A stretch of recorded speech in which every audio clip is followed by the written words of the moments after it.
when we say Jesus is our Savior, what do you think? What do you feel that he's saving us from? Because some people say, well, Jesus came and saved me, and he saved me out of drugs. That's great. Is that it? He saved me out of a broken marriage. That's great. He saved me from a sickness or a disease. That's wonderful. He is the healer, isn't he? He saved me from messing up my life forever. But we could also say he saved us from making poor decisions. Some of the decisions we make got us into some of those things. And ultimately, I want you to just think about Jesus is my Savior. What's that mean? For some, I think it means a lot of times just he saved me from this temporal world's problems.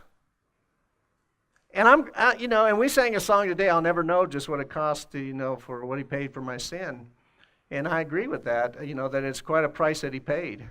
Joyfully, as has been shared today, has been awesome. But can I tell you, I want more than that.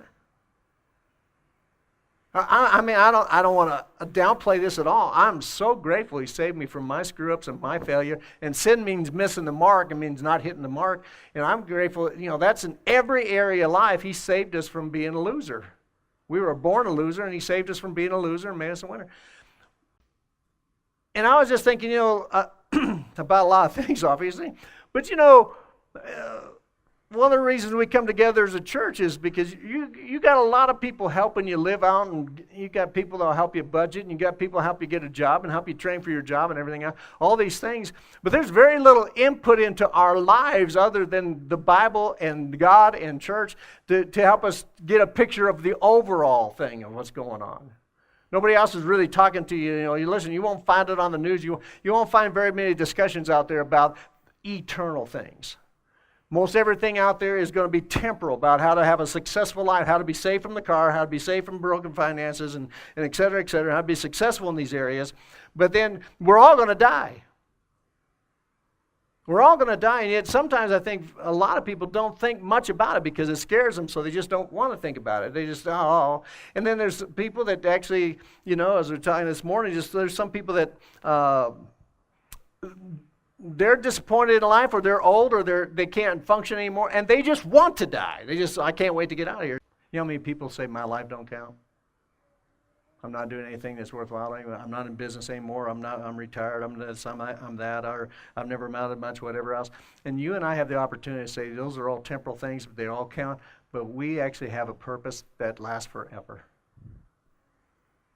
And what we're doing right now is not just for right now. And you and I have that God-given ability to say, what are we going to give significance to? And you start giving something significance like, oh, these people are driving me crazy. These people are driving me crazy.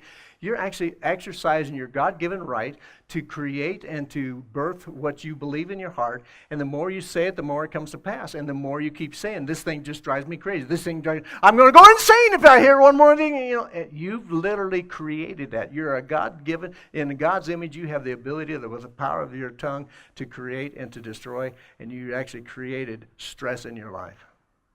You made the choice, you magnified it, you believed it, and now you're right. You're absolutely right. But you also got the choice to say, that stuff doesn't bother me. I can let it go. I actually can let it go. What they did to me, I can let it go. I have that ability. I'm going to make my own choice. He didn't come just save us from hell. He didn't come to save us just from our sin. He didn't come to save us from the wrath of God.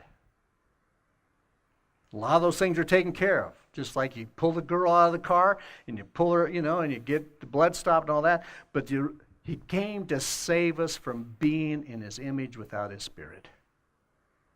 He came to give us everything. And when you start seeing that, it changes how you see everything else in life. And you can actually be free.